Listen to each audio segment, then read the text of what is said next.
We all know that Israel and the United States launched this aggression against Iran with no real reason. They tried to pretend as if it was for the Iranian people, who are indeed under a terrible oppressive regime, or it is because, like they call it, preemptive war, which is to prevent an attack against Israel. That's a sheer lie, because this war doesn't serve any people, neither the Iranian, nor the Israeli, nor any other people. It's just in the interest of those in power against the peoples. This is a demonstration against war, against occupation, against war crimes.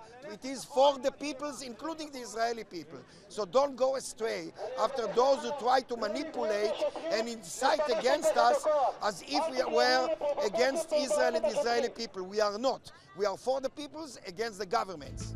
Anger is surging against Israeli Prime Minister Benjamin Netanyahu at home amid the ongoing war with Iran, erupting into intense protests in central Tel Aviv. Demonstrators gathered at Habima Square, decrying Netanyahu's decision to continue military aggression and vowing to oppose any deeper involvement in the conflict. A member of the Knesset for the Jewish Arab Hadash party, Ofer Kassif, said that the war was launched for no real reason, and it reflects imperialist intentions of Trump administration and the personal and political messianic, insane intentions and interests of Netanyahu and his gang. Meanwhile, the war on Iran also revealed Israel's deeply divided public opinion. A minor clash broke out as pro-war supporters also joined the anti-war protest. Protesters from opposing camps shouted slogans, waved banners, and confronted each other in the heart of the city. Pro-war supporters defended the Israeli government's actions and called the strikes necessary for Israel's security. As tensions escalated, security forces moved in to separate the rival groups and prevent the confrontation from spiraling out of control. We all know that Israel and the United States launched this aggression against Iran with no real reason. They tried to pretend as if it was for the Iranian people, who are indeed under a terrible oppressive regime, or it is because, like they call it, preemptive war, which is to prevent an attack against Israel. That's a sheer lie. The real reason is the imperialist intentions of Trump's administration and the personal and political messianic insane intentions and interests of Netanyahu and his gang called the Israeli government. Because this war doesn't serve any people, neither the Iranian, nor the Israeli, nor any other people. It's just in the interest of those in power against the peoples.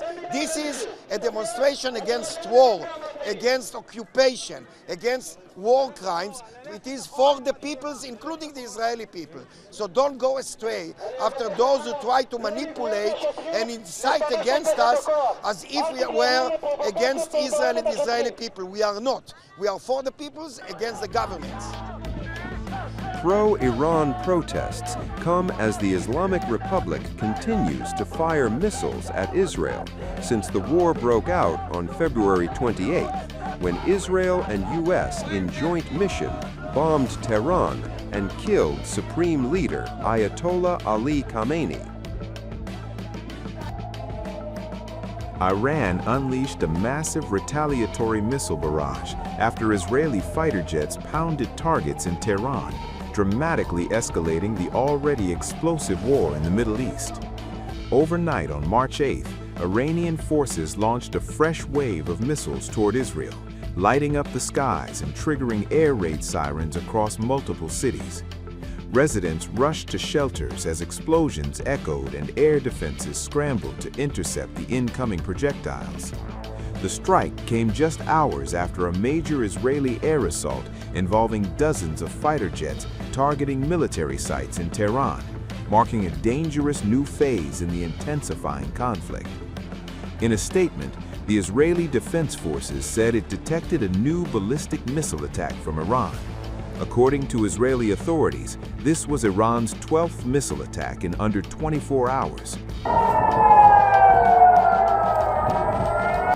Soon, sirens began blaring in southern, central, as well as northern Israel. There was panic and chaos as millions of Israelis rushed to bomb shelters to save their lives.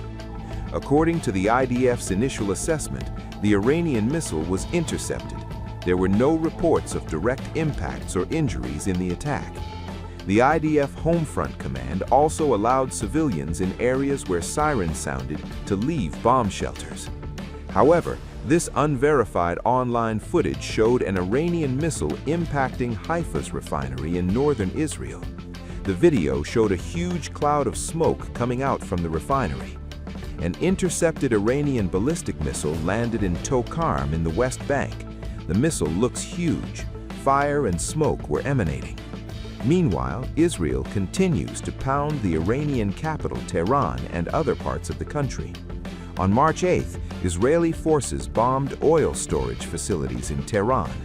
Israel struck 3 oil storage depots and refining facilities for the first time. The Israeli army said on X that several depots belonging to the Iranian Revolutionary Guard Corps were hit. On March 7th, the Israeli military struck a Mehrabad airport in Tehran. Israel alleges that the airport was used to help transport weapons to militant groups that Iran supports across the Middle East.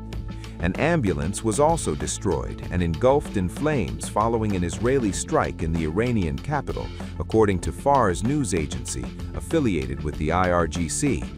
A video posted by Fars on X showed a vehicle on fire as a person in an emergency suit appeared to try to put out the flames. The ambulance was traveling through an alley in Tehran's eastern Tehran Pars district when the attack took place.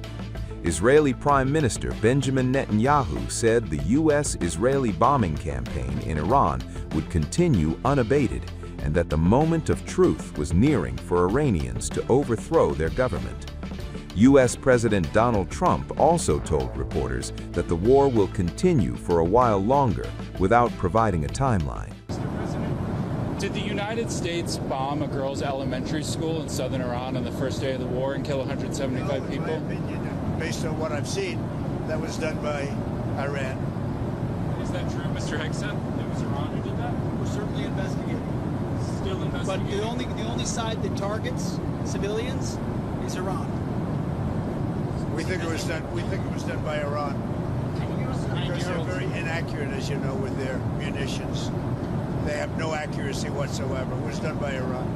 Can you give us an idea of what unconditional surrender looks like to you? I mean, what do you want from Iran? I said unconditional, not conditional. I said unconditional. It's where they cry uncle, or when they can't fight any longer, there's nobody around to cry uncle. That could happen too, because we've wiped out their leadership numerous times already. So it's if they surrender, or if there is nobody around to surrender, but they're rendered useless in terms of military.